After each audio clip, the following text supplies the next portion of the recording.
Huzzah, fellow Storm Knights and newcomers! Welcome to Top 5 Reasons to Play. We're looking at the awesome and epic game called Dragon Age Inquisition.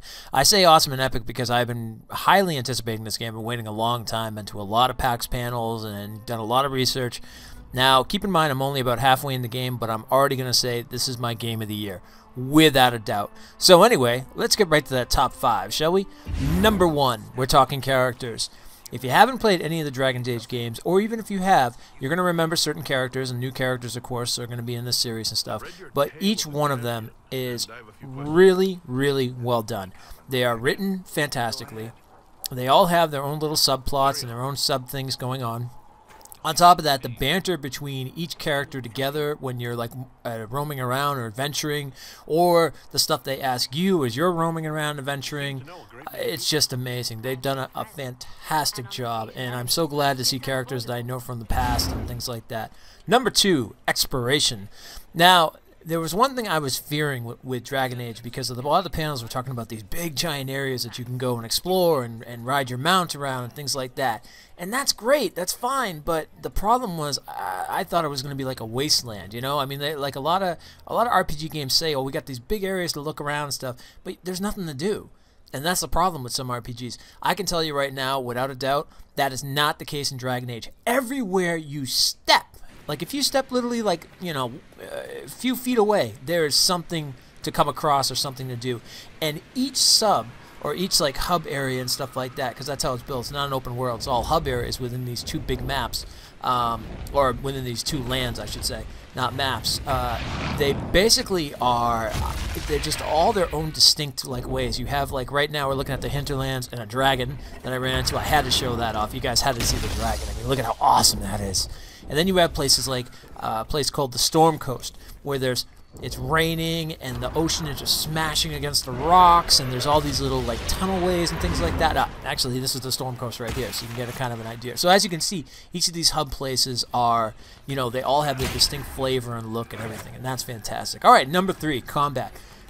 They have really done well. They took the best combat out of 1, where you can basically go ahead and you can, like, you know, pause the game and strategize where you want to move this character, use this skill, and then they took everything great out of 2, where they made it more of an action RPG, where you can like really get into the action feel and not like it's not turn-based per se.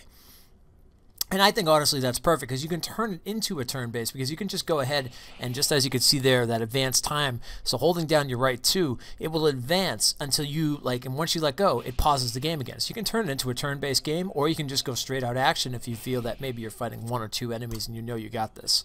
So it's just amazing. I'm really enjoying my archery as my first character. I'm going to be playing the warrior. I'm going to be playing everything. All right, number 4, the war room. Now, this is really cool.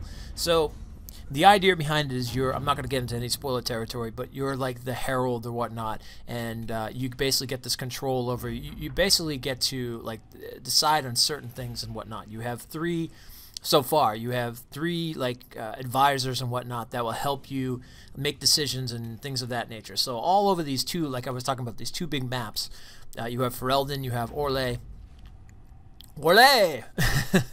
And within those 2 maps, you have all these different areas and things going on, political natures, secrets to uncover, things like that. And each of these 3 advisors will give their own advice, and you pick which one you want to do certain things. So if you want Cullen with his, like, you know, his soldiers to go in and be like a brute force, or you want Liliana to send in her spies, or you want I can't remember her name. What is it? Montalit? I think it's Montalit. If I'm saying that wrong, please don't kill me. I'm just trying to remember offhand.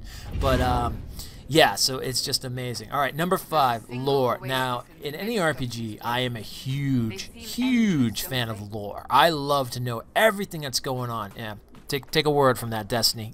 Anyway, I am a huge fan of lore, though. I love knowing about the lands. I love knowing about the creatures, about the weapons, like anything that I can find out. Like I just love that stuff. It's back from my old Dungeons and Dragons days of just like reading about all kinds of lore and using that, and oh, it's just amazing. So with this is really cool. Like I said, remember when I was talking about how you can like just kind of run around the maps and you can like find all these different things all around the little hub worlds and stuff like that, or hub areas? That's exactly it. Like, you can run to all these areas where there is just lore to pick up, whether it's in a book, a scroll, you find maybe a the word I'm looking for, like a landmark or an artifact or something, and as soon as you put that down, the lore will pop on the screen. But if you don't want to read it, this is where you go into. You go into your actual lore section, and you can look at all this stuff, and look at all these things you get to choose from. I mean, you have things like the characters, the codex, that's what it's called. And when you're in the codex, you have things from like the history, the creatures, everything has like a potential information about it, and it's just great to sit there and look into.